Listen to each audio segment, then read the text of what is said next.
I'm Nikita Rana and this is Daily Dope on Tech2. And while we're all still waiting for that report on privacy that was supposed to come out in May, it's a 10-member committee headed by former Supreme Court Justice B.N. Krishna. And while it seems that that report is delayed, TRAI has come out with a set of recommendations on data privacy, and they've gone beyond the confines of telecom. And while the report that they've come out with is progressive and pro-consumer, some experts are really confused about why this report is coming out at this time, especially if some of their recommendations are not going to be included in the B.N. Krishna report. But anyway, here's a quick gist of what was recommended by TRAI.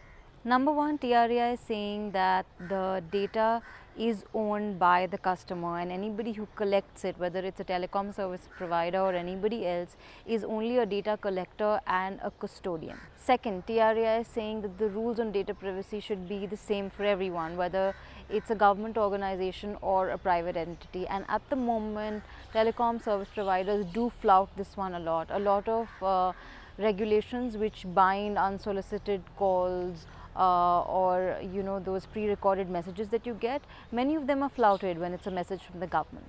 And no, not all of them are to do with awareness or safety. They're just generally sometimes promoting a government agenda.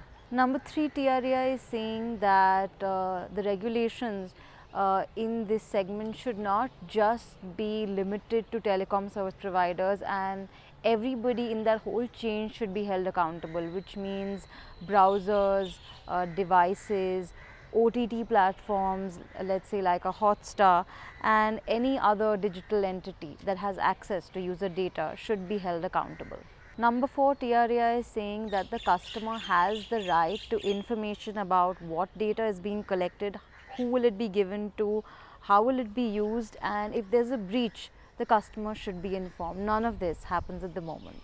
Also, if a certain user does not agree with all the terms and conditions that have been put out by a service provider, he or she should be able to select the ones that he or she disagrees with. TRAI is also saying that when a user is subscribing to a new service or taking an add-on, there should be no pre-ticked consent boxes. Also, a huge improvement should be made in data encryption. And while all that sounds great, there are some things that the TRAI recommendations leave out. Nikhil Pava, whose piece is also published on Tech2's website, has mentioned a few of them. For instance, these recommendations don't say anything about data localization, cross-border data flows, and the responsibility of data controllers. Also nothing about mass surveillance and how some of the problems associated with that can be prevented.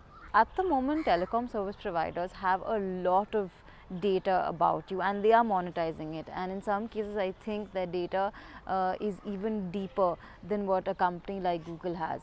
For instance, every time you make a transaction of Flipkart or Amazon, and you get that SMS from an ID which starts with FLPKRT or something like that, telecom service providers are able to identify these names, and therefore they know who you are and what kind of transactions you're making, whether you have a credit card or not.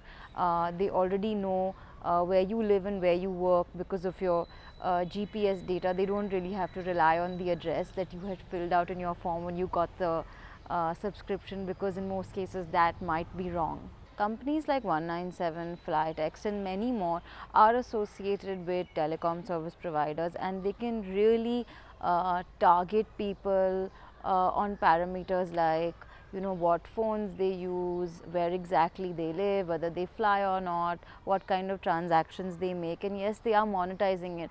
Not that this is a huge portion for telecom service providers, but yes, data is owned by consumers. That may be a nice thing to write in a recommendation, but in reality it's really owned by the person monetizing it, isn't it?